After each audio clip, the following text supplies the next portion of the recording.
My son finally came home today. Casey's been gone for a couple weeks, driving around the state taking pictures of various abandoned landscapes. It makes me happy to see my son doing such great things. Things weren't always this good for him. When he was younger, he used to get in trouble all the time, primarily due to stealing from local stores. It got to the point where we put him into therapy, and that's where we got to the truth behind his actions. He expressed that maybe his stealing came from fear of not fitting in with the other kids in town, and now it became a bad habit. The solution was finding a good habit to replace it with. He soon discovered that pictures are one of the few things you can take without the law requiring you to return it. And as sad as I was to know that's how he felt, I was just happy to see him spread his wings and turn his life around. He went on to visit various decaying structures, digging up whatever lies in the rubble. He claims it's like finding ruins in ancient Egypt, but much more historically recent. There's always a story to be told in the wreckage. So when he heard about the abandoned home of a back alley surgeon that actually came from our hometown, he knew he had to leap to it. He embarked on this journey with his old friend and literal partner in crime, Mel. Whenever Casey was dragged home by the cops, Mel was never far behind. But Casey brought Mel along on this journey of rediscovery, and things started to change. They assembled a small team together, including themselves and an additional photographer named Joanne, who all abide by the one rule that the only thing taken from each location are photographs. The three put money together to hire a driver to take them to various locations and loop them back home. Casey arrived home so full of excitement, ready to show me and his mother all the photos he took of the many abandoned locations and their encrypted tales. Each location had a history more eerie than the last. When he arrived at the final home of Dr. Montgomery, just every bit of me fell ill. As I said before, Dr. Edward Montgomery was a back alley doctor who originally came from our hometown, who indulged in surgeries on clients who couldn't afford a high-end surgeon. For each of his clients, he would lay them down and emit a strange gas that his patients believed would put them to sleep. But in reality, it was some weird form of truth serum or something that just caused the patients to expel their worst sins. He'll listen carefully, take his special porcelain scalpel, and carve the sin.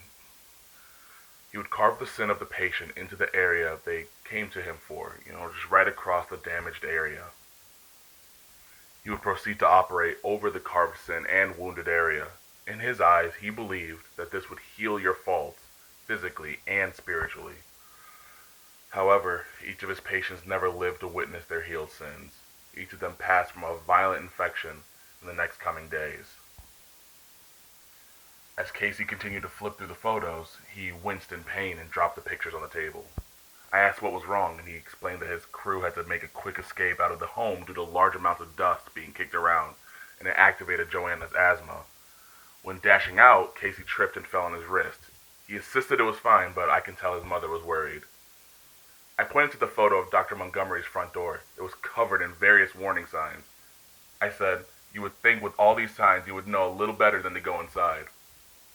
We all laughed, his mother's a little bit more forced than the rest of us. A knock at our door. Casey answered, and it was Mel. Casey gave a fairly enthusiastic hello, but it was met with a more swift and blunt, "Hey." There was an odd tension that these two rarely ever exhibited, maybe like once when they were younger. Mel explained he was here for the photos. Joanne was still not feeling well, so she didn't come along. Casey was taken aback by the cold shoulder, but complied with Mel and grabbed the pictures. Mel's stoic disposition broke when he saw me and Casey's mother.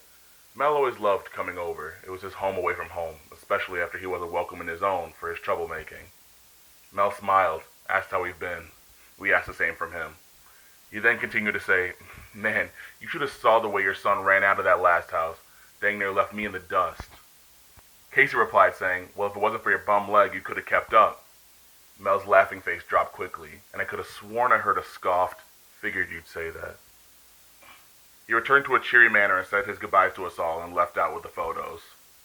I asked if everything was okay between the two of them, but Casey brushed it off as Mel being a baby. We continued to discuss his travels throughout the night.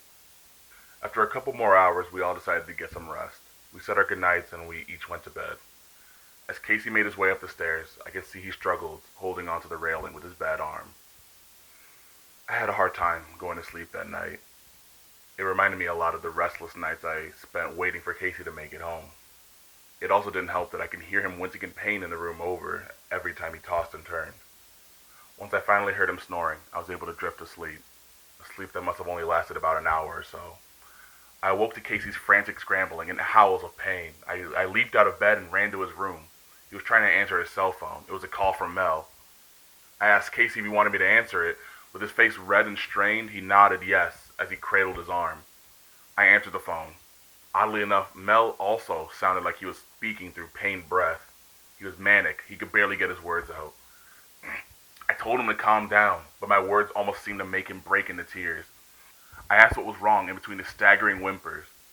The next 3 words he said came out weak, but the contents of the sentence were strong, striking even. 3 words. Joanne is dead.